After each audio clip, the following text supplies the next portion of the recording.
السلام علیکم دوستو۔ جمال عبد الناصر، یہ نام صرف مصر کا نہیں، یہ ایک پورے دور، ایک پوری سوچ اور ایک پوری عرب قوم کی آواز تھا۔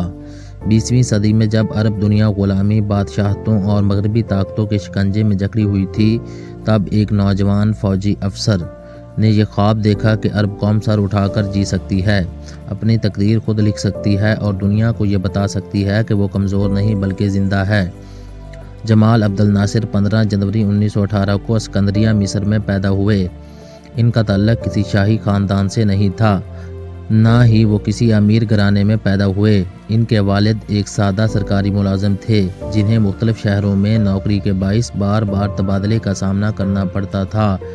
یہی وجہ تھی کہ ناصر نے بچپن ہی سے مصر کے مختلف علاقوں کو دیکھا، مختلف طبقوں کے لوگوں سے ملے، ان کی غربت، بے بسی اور ناانصافی کو قریب سے محسوس کیا۔ یہی تجربات ان کی سوچ کی بنیاد بنے۔ بچپن میں ہی ناصر کے اندر بغاوت کی چنگاری جل چکی تھی۔ برطانوی سامراج کے خلاف مظاہرے، مصری عوام کی تذلیل اور شاہی نظام کی عیاشیاں انہیں بے چین رکھتی تھیں۔ طالب علمی کے زمانے میں وہ کئی بار احتجاجی مظاہروں میں شریک ہوئے، یہاں تک کہ ایک موقع پر زخمی بھی ہوئے۔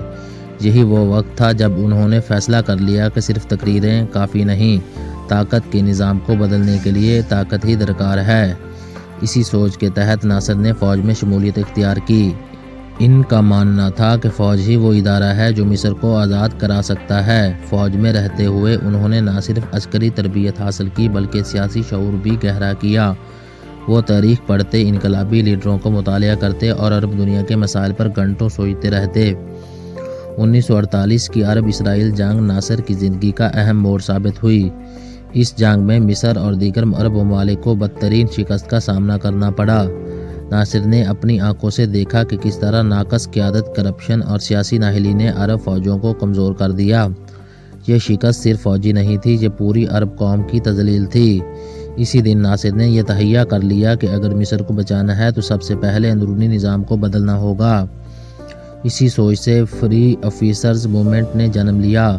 ناصر اور ان جیسے نوجوان فوجی افسران نے خفیہ طور پر ایک تنظیم بنائی، جس کا مقصد مصر میں شاہی نظام کا خاتمہ اور حقیقی آزادی کا حصول تھا۔ یہ لوگ خاموشی سے منصوبہ بندی کرتے رہے، وقت کا انتظار کرتے رہے اور بالآخر وہ لمحہ آ ہی گیا۔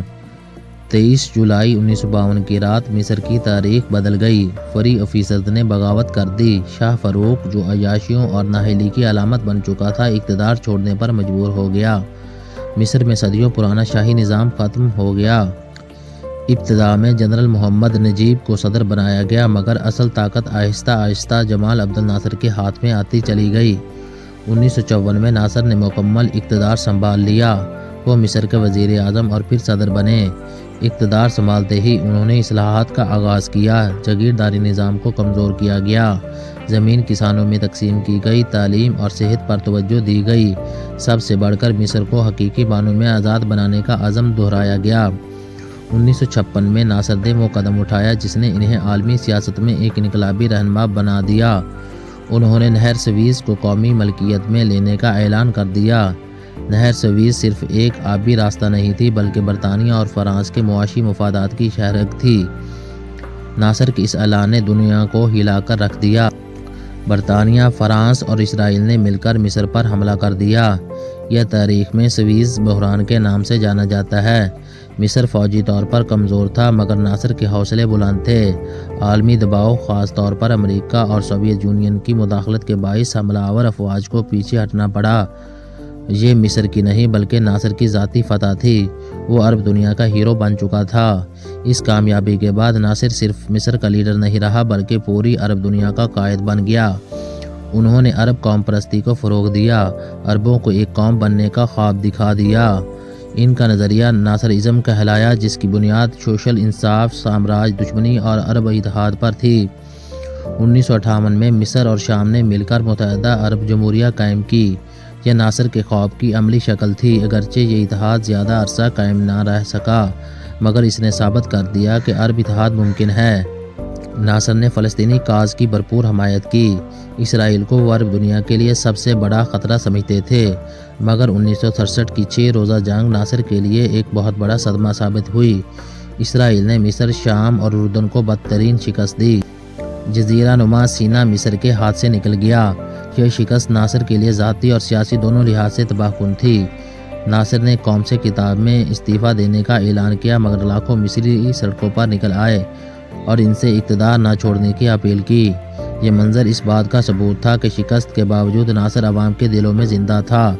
اپنی زندگی کے آخری برسوں میں ناصر نے مصر کی فوج کو دوبارہ منظم کیا، معیشت کو سنبھالنے کی کوشش کی اور عرب دنیا میں امن کے لیے کردار ادا کیا، مگر مسلسل دباؤ، جنگوں اور ذہنی تھکن نے ان کی صحت کو متاثر کیا۔ 28 ستمبر 1970 کو جمال عبد الناصر اس دنیا سے رخصت ہو گئے۔ ان کی وفات پر پورا مصر سوگ میں ڈوب گیا۔ قاہرہ کی سڑکیں انسانوں سے بھر گئیں۔ یہ کسی بادشاہ کا جنازہ نہیں تھا، یہ ایک عوامی رہنما کی رخصتی تھی۔ جمال عبد الناصر آج بھی زندہ ہے۔ دوستو، اگر آپ کو ہماری ویڈیو اچھی لگے تو چینل کو لائک، سبسکرائب اور کمنٹ ضرور کریں۔ شکریہ، والسلام علیکم۔